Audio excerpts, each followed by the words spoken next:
ẹ jẹ́ kí a fi orin ká fi dára wa yá ní alẹ́ yìí. Ẹ jẹ́ ká fi orin, ẹ̀yin màmá wa, ẹ̀yin bàbá wa níbi tí ẹ ti ń gbọ́ wa, ẹ jẹ́ ká fi orin ká fi dára wa yá ní alẹ́ yìí. Ẹ ṣé, àdúpẹ́ lọ́wọ́ yín ní gbogbo ibi tí ẹ ti ń wò wá, ojú òní tì yín, ọkàn yín máa balẹ̀. Àdúpẹ́ gidigidi gan. Láìsí ẹ̀yin kò sí àwa, ojoojúmọ́ la máa sọ. Láìsí Ọlọ́run dẹ̀kẹ̀rí kò sí ẹnikẹ́ni. Ṣùgbọ́n bí a ti ń lọ iná lálẹ́ yìí, ẹ jẹ́ ká fi orin yìí ká fi dára wa lára yá. Ẹ ṣé gan ni. Thank you. Ayé ò gbà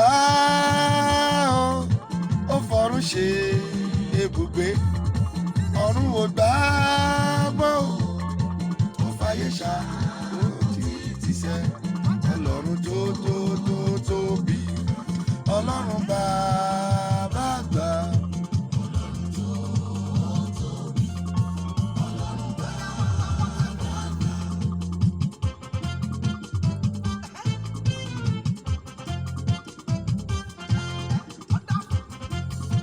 Ẹ wo, ẹ jẹ́ ká fi orin dára láyá ní alẹ́ yìí. Thank you.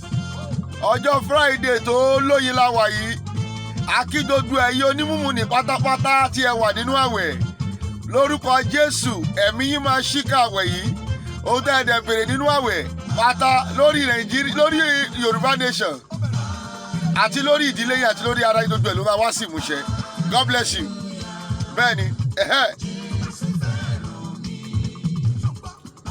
hallelujah, hallelujah, hallelujah, Jésù fẹ́ràn wa. Thank you. Bẹ̀rù wa fún yìí olùgbàlà, ògo Ọlọ́run ọba mi ìṣẹ́gun rere. Thank you very much. A ní ká tún fi orin yẹn ká tún fi wọlé lálẹ́ yìí ni ẹ̀yin èèyàn wa. Ẹ ṣé gan ni. Èmi ti yín tòótọ́ bàbá confam JAP. Ẹ ṣé, ojú òní tì yín fún àtìlẹ́yìn ẹ̀yin màmá wa Nàìjíríà ni, lókè òkun, ẹ̀yin bàbá wa Nàìjíríà àbí ní òkè òkun, fún àtìlẹ́yìn yìí nípa àdúrà àtòun gbogbo pátápátá, tó pé à ń rí ọwọ́ yín, a sì rí ọwọ́ àdúrà yín níbi gbogbo. A rí pé àwọn àdúrà tẹ̀ ń gbà fún wa, ó ń jẹ́ ká ṣẹ́gun ọ̀tá, ó ń jẹ́ ká rẹ́yìn òdì. Ẹ ṣé gidigidi gan. Àdúpẹ́ gidigidi gan. Ojú òní tì yín. Mo tún fi àkókò yìí tún wá kí gbogbo àwọn múmùnì pátápátá, àwọn mùsùlùmí tí wọ́n wà nínú àwẹ̀, ẹ̀mí wọn máa ṣíkà lágbára Ọlọ́run. Àwẹ̀ tó wá ń gbà yìí kò ní já sásán lágbára Ọlọ́run. Àwẹ̀ tẹ́ ń gbà yìí kò ní já sásán. Àwẹ̀ tọdún yìí, nígbà tẹ́ bá máa wò ní ọdún tó ń bọ̀, ẹ máa rí ọ̀rọ̀ ẹ̀rí tó da, ẹ máa rí jẹ́ testimony ńlá, ẹ máa rí jẹ́. Àwẹ̀ tọdún yìí máa jẹ́ kẹ́ ẹ lè rí nǹkan tó da gbé ṣe pẹ̀lú àṣẹ tèdùmàrè. Bó dẹ̀ ṣe máa rí nìyẹn. Àdúpẹ́ gidigidi gan lọ́wọ́ yín. Ojú òní tì yín. Gbogbo ẹ̀yin tí ẹ wo program ní ọ̀sán yìí, ní ọ̀sán àná, nígbà tẹ́mi pẹ̀lú Alfa Akeem tí a wà lórí program, àdúpẹ́ lọ́wọ́ ẹ̀yin náà. Ojú òní tì yín, ọkàn yín sì máa balẹ̀. Ẹ ṣé gan ni. Ohun tí mo fẹ́ ká mú yẹ̀wò ní alẹ́ yìí, ṣé pé mo máa ń sọ nǹkan kan, bí èṣù bá rún àwọn kan wípé kí wọ́n jẹ́ kí ojú àwọn ọmọlẹ́yìn wọn kó dúdú, Ọlọ́run rán àwa jáde kí a lè la ojú àwọn ènìyàn ni. Tí ẹni wípé kó máa bá wa ṣíà program yìí kó lè débi tí ó jẹ́ kó dé. Àwa ò ṣe nítorí pé ká lè rí owó, a ò ṣe nítorí pé a ò wá sí ìbàyí láti tọrọ owó lọ́wọ́ ẹnikẹ́ni. Ọlọ́run rán àwa síta, ó rán wa sí ẹ̀yin ènìyàn tí ẹ̀ ń tẹ́tí gbọ́ wa yìí wípé àkókò ti tó, a ní láti la ojú yín kí ẹ kúrò ní abẹ́ ìdè ẹnikẹ́ni àbí ohunkóhun. A kì í ṣe ọ̀tá iṣẹ́ ìránṣẹ́, a kì í ti ọ̀tá Jésù, a kì í ṣe ọ̀tá ìyìn rere. Ṣùgbọ́n a rí wípé àwọn kan fẹ́ sọ ọ̀rọ̀ ìyìn rere yìí, wọ́n fẹ́ sọ di nǹkan míì mọ́ wa lọ́wọ́. A dẹ̀ ní láti tètè jáde. Ṣó dáa? Sísítẹ̀mù tá à ń lò látọdún yìí, àgbàlagbà ni wọ́n máa sọ̀rọ̀ ságbàlagbà, ẹ fi àgbàlagbà sílẹ̀. Orí àgbàlagbà yẹn kò, orí àgbàlagbà tí ò pè tẹ́ni ká má sọ̀rọ̀ sí, ṣé wọn pé òun ló balẹ̀ ayé yìí jẹ́. Bẹ́ẹ̀ bá rí pórí tèmi gan ò pé, ẹ sọ̀rọ̀ sí mi náà. Ìyẹn tẹ ẹ bá fi mí sílẹ̀, tẹ jẹ́ kí n máa orí mi tó pé yẹn, tẹ ẹ jẹ́ kó máa lọ bẹ́ẹ̀, máa bà nǹkan jẹ́ ni, nǹkan máa bàjẹ́ sí.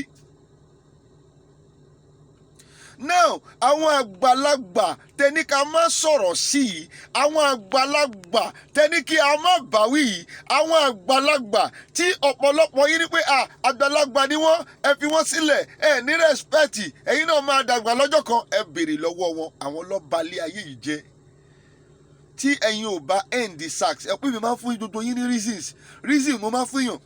Tẹ́yin ò bá end the sax, ṣé ẹ̀yin ò mọ̀ wípé ọ̀ṣì máa pa èèyàn lójoojúmọ́ ni?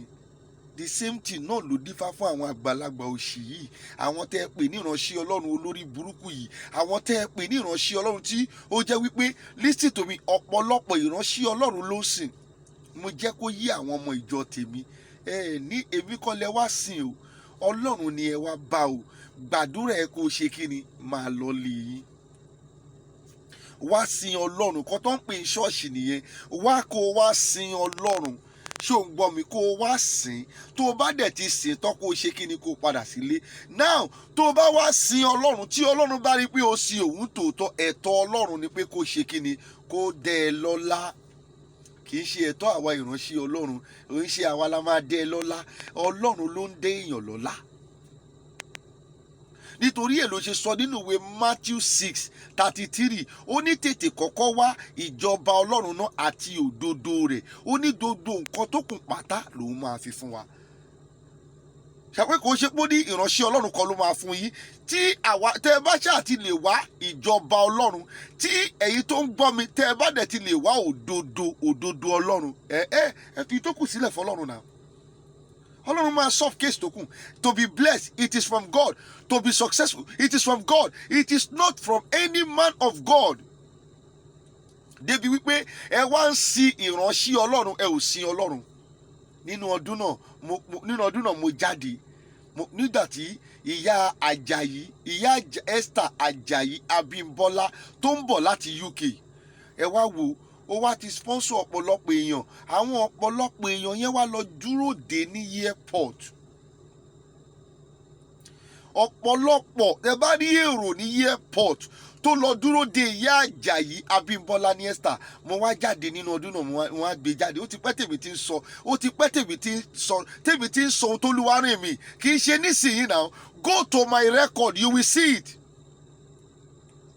Mo wá jáde nínú ọdún yẹn, mo wá sọ pé tó bá jẹ́ wípé bí gbogbo wa ṣe dúró de Jésù nìyí, ṣe pé kò ti sí ẹni tí kò ní wọ ìjọba Ọlọ́run.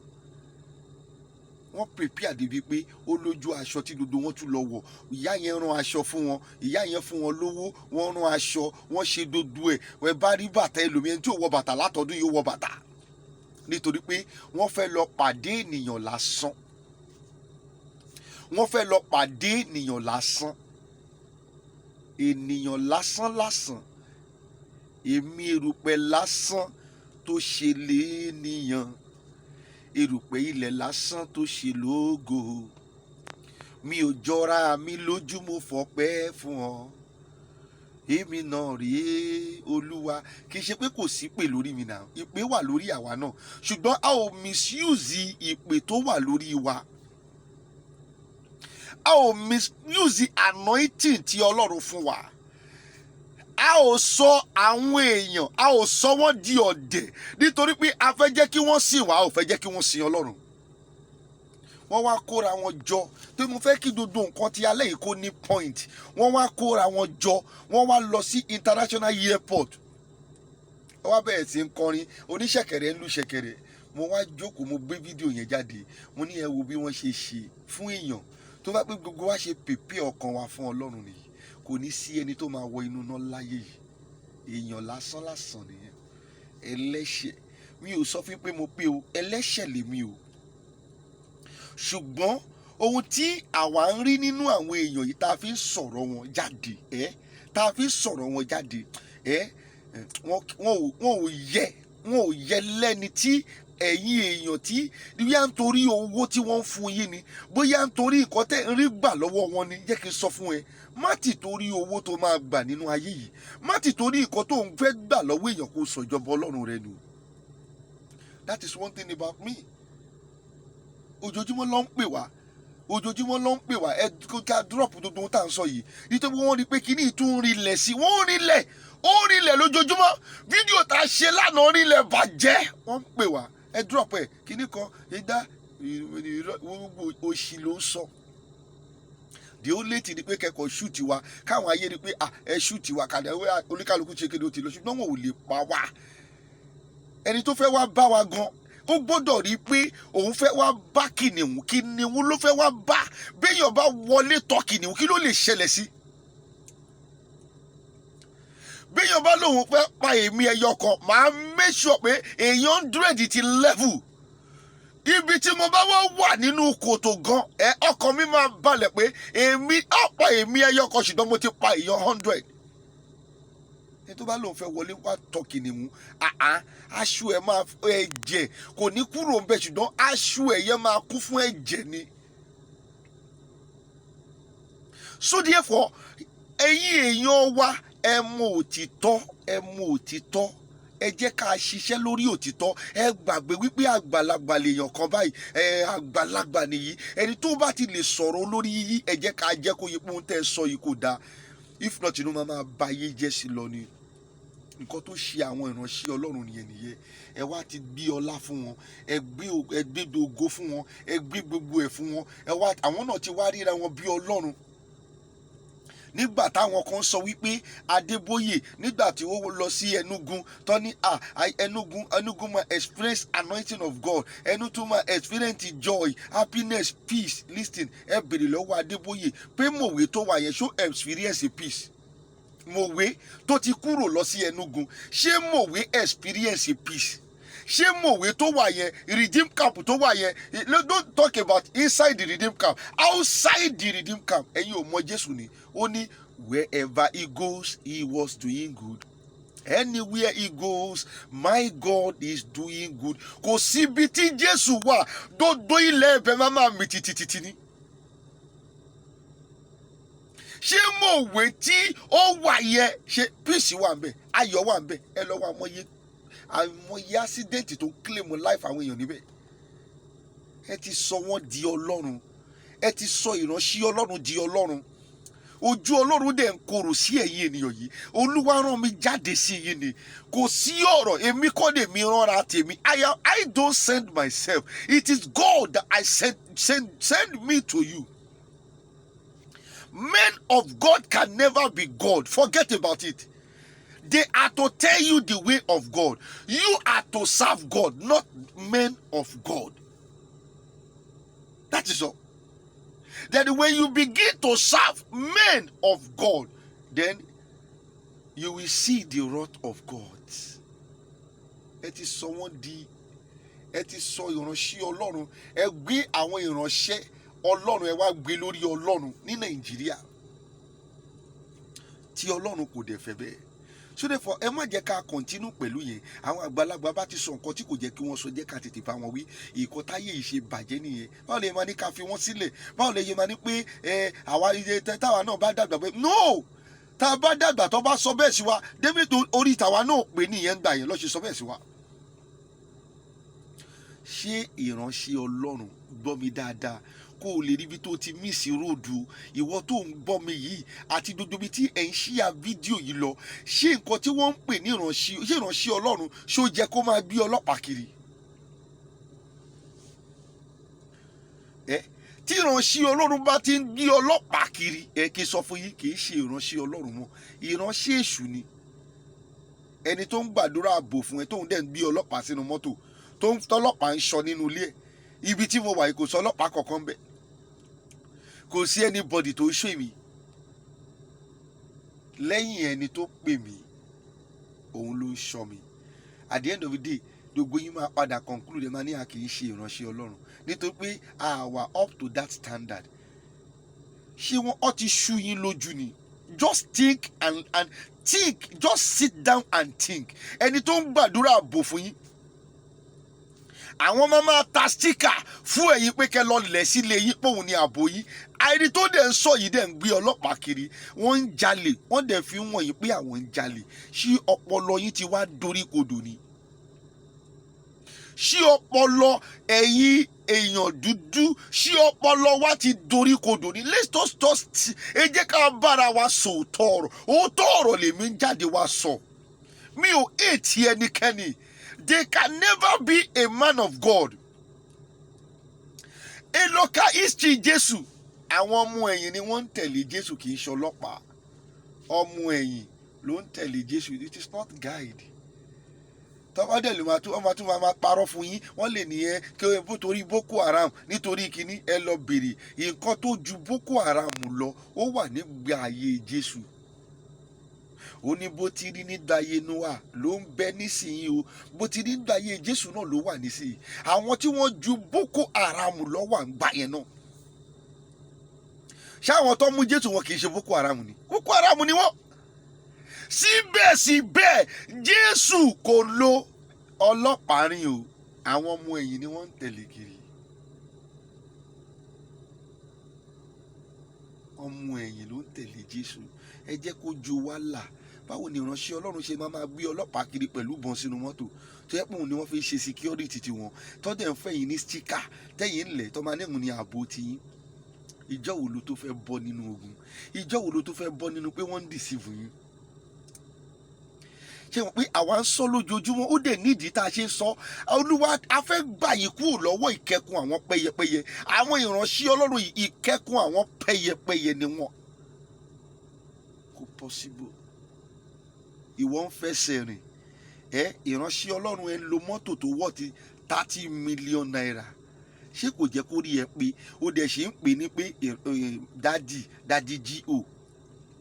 Ìwọ ń fi ẹsẹ̀ rìn. Ìránṣẹ́ Ọlọ́run ó ń lo jẹ́ẹ̀tì kiri.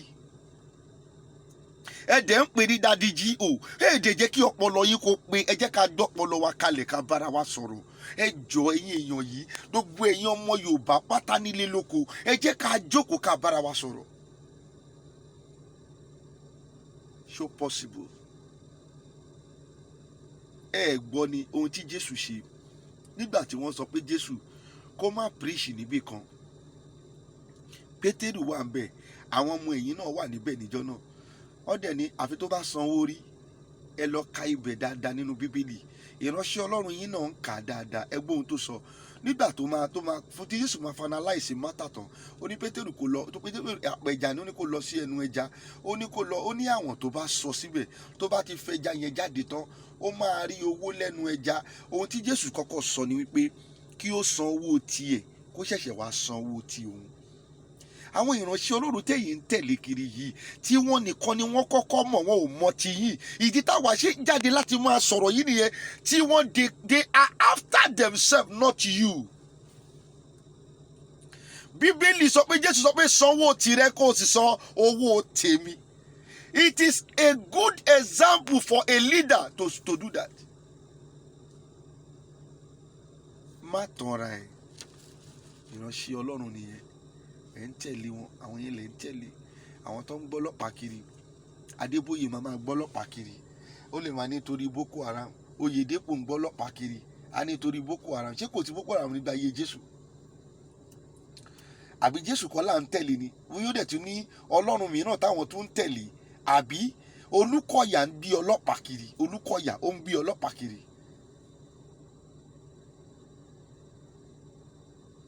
Ìyá Àjàyí tẹ́ ẹ rí yẹn, òun náà ń gbé ọlọ́pàá kiri. Ẹ dẹ̀ ń pè wọ́n ní ìránṣẹ́ Ọlọ́run. Wọn kì í ṣe ìránṣẹ́ Ọlọ́run. Wọn ò ní, they don't have the symbol of a man of God in them. Ọlọ́pàá ń ṣọ́ wọn nínú ilé wọn. They don't have the symbol of a man of God. Kí ni man of God tí ó fẹ́ ní téèyàn kan máa fi wọlé láti lóun fẹ́ wá pa. Because the only thing a man of God will say, it is truth. O ò ní jà pẹ̀lú ẹnikẹ́ni, mi ò ní jà pẹ̀lú èèyàn kankan. Ohun tí Ọlọ́run rán èmi lèmi ṣe sọ. Kí ni mo wá fẹ́ ṣe fún èèyàn tí èèyàn kan máa lóun wọlé wá pa mí? Ọlọ́run ni ààbò mi. The Lord is my protection.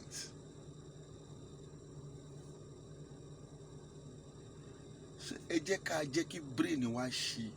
Àwọn èèyàn yìí kàn fọ́ wọn náà yìí ni. Lójú nǹkan tẹ̀yìn dẹ̀ rí nìyẹn.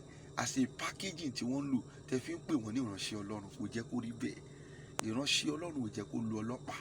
Ìránṣẹ́ Ọlọ́run ò jẹ́ kó gbé àmì, kò jẹ́ kó gbé ẹnikẹ́ni. Lẹ́yìn àwọn that is the disciple, àwọn ọmọlẹ́yìn rẹ̀. Àwọn ọmọlẹ́yìn rẹ̀ lọ́jọ́ máa rìn kiri, kì í ṣe àmì. Kò possible. Ìyẹn lọ bẹ́ẹ̀. Ìkejì tí mo tún fẹ́ yẹ ká mú pọ̀n.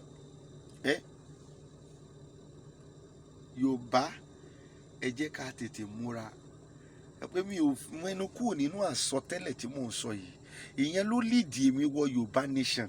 Tó pé mo ríran wípé Olúwa sọ pé ìlú yìí máa pín. Ìkejì, Olúwa ní Yorùbá máa jáde lára ìlú yìí. Ìkẹta, Olúwa sọ wípé ìlú tá a wà nínú rẹ̀ yìí, ó ní àwọn tí wọ́n ń darí ẹ̀ wọn ò ní fẹ́ fi wá sílẹ̀ pẹ̀lú àlàáfíà. Ìkẹrin, ó ní ká lọ múra ogun. Now, a dẹ̀ ń sọ nílùú yìí máa work. Ìlú tí wọn ò ti torí Boko Haram lọ ra armor tank, tó jẹ́ pé nítorí election tí wọ́n fẹ́ ṣe ní 2023 ni wọ́n ṣe lọ ń kó armor tank jọ. Wọn ò ti torí Boko Haram tó ń pa wá. Wọn ò ti torí Boko Haram tó ń ṣe nǹkan tó wọ̀n nílùú yìí. Wọn ò ti torí Boko Haram tó ń pa àmì gan. Boko Haram ń pa àmì. Ó ń pa àmì. Mo mọyì àmì tí Boko Haram ti pa. Wọn ò ti torí pé Boko Haram ń pa àmì. Wọn ò ti torí pé Boko Haram ń pa àwọn ológun kí wọ́n lọ kọ́ lọ ra armor tank o. Ṣùgbọ́n armor tank tí wọ́n rà sílẹ̀ nítorí pé election tí wọ́n fẹ́ ṣe ní 2023 òun ni wọ́n ṣe ra armor tank o. Sẹ́yìn ọmọ Yorùbá, ẹ tètè mójútó ohun tó wà lẹ́yìn. Mi ò ní nǹkan tí mo fẹ́ bá yín sọ ju òtítọ́ ọ̀rọ̀ lọ. Now, opening church up and down in this country, it is not a solution, and it will never be a solution. Pé wọ́n ń ṣí ṣọ́ọ̀ṣì kiri, wọ́n ń ṣí ṣọ́ọ̀ṣì kiri gbogbo everywhere, gbogbo corner ló ń ṣí ṣọ́ọ̀ṣì sí, kò ń ṣe solution o. Láti jẹ́ kí àwọn èèyàn yí padà sí Ọlọ́run. Church, it is not a solution. Láti lè jẹ́ kí àwọn èèyàn yí padà sí Ọlọ́run. Tí tó bá jẹ́ solution gangan ni kí n sọ fún yín. Ládùúrú ṣọ́ọ̀ṣì tí Oyèdépò ní, Adébóyè ní, Kúmúyì ní gbogbo àgbáyé yìí kò jẹ́ ká rí ẹlẹ́ṣẹ̀ kankan. Ẹlẹ́ṣẹ̀, single ẹlẹ́ṣẹ̀. Bí ṣọ́ọ̀ṣì ṣe pọ̀ tó lórílẹ̀‐èdè Nàìjíríà yìí, ṣe ń gbọ́ mi, bẹ́ẹ̀ lógún pọ̀. Wàláì. Ogun tó wáyé ṣọ́ọ̀ṣì mẹ́wàá ni ó wà ní Nàìjíríà yìí. Ogun tó wà Nàìjíríà it is 10,000. Bí ṣọ́ọ̀ṣì ṣe pọ̀ tó ní Nàìjíríà yìí tẹ́rí yìí, òun ni wàhálà pọ̀. Nítorí pé kì í ṣe ṣọ́ọ̀ṣì ló ní problem. Àwọn tí wọ́n ń rúlu ṣọ́ọ̀ṣì, they are the problem. Onítàn ni wọ́n, onírọ́ ni wọ́n. Wọn ò sin Ọlọ́run gangan, nǹkan mi ló ń sìn. Ṣọ́ọ̀ṣì kọ́ ló ní problem. Àwọn tí wọ́n wà nínú ẹ̀ tí wọ́n ń ṣe that they are serving God in the church. Àwọn tí wọ́n fi ṣe olórí gangan, àwọn ní problem ṣọ́ọ̀ṣì.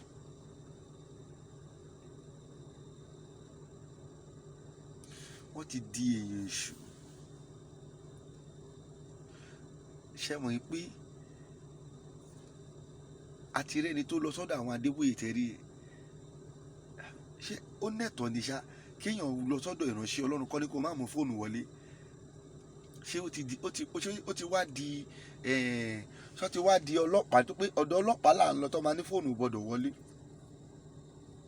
Tó bá dẹ̀ ti wá di ọlọ́pàá, ṣe pé ó ṣà lórúkọ tá à ń pe ọlọ́pàá, ṣe pé ó lè lọ́lọ́pàá. Ọlọ́pàá ò dúró síbi nǹkan tó dáa.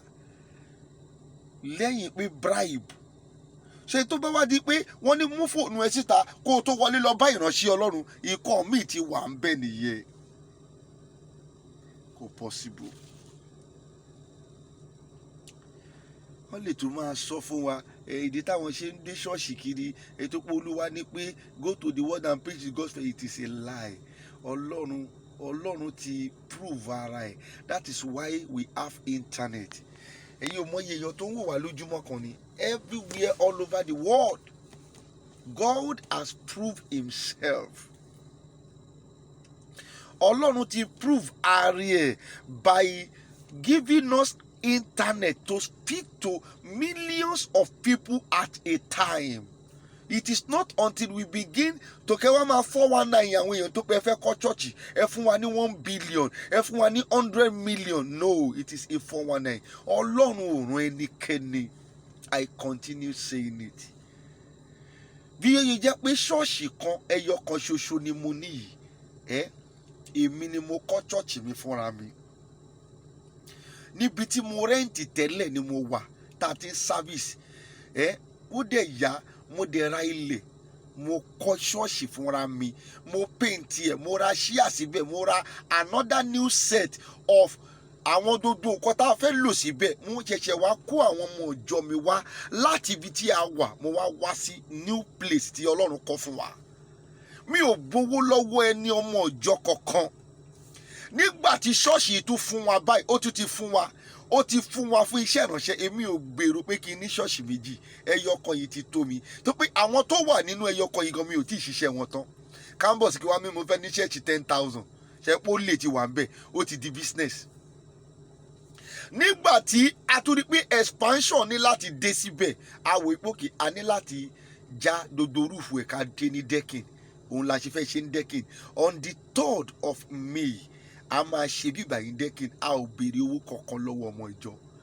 A fi gbogbo ẹ̀ sílẹ̀ fún Ọlọ́run ni. A ò béèrè owó kankan lọ́wọ́ ẹnikẹ́ni. Mo fi gbogbo ẹ̀ sílẹ̀ fún Ọlọ́run. Mo sọ fún Ọlọ́run pé ohun tó bá ní tí bá máa tà máa tà. Mo ti ta mọ́tò kìíní, mo ti ta ìkejì. So therefore, mi ò béèrè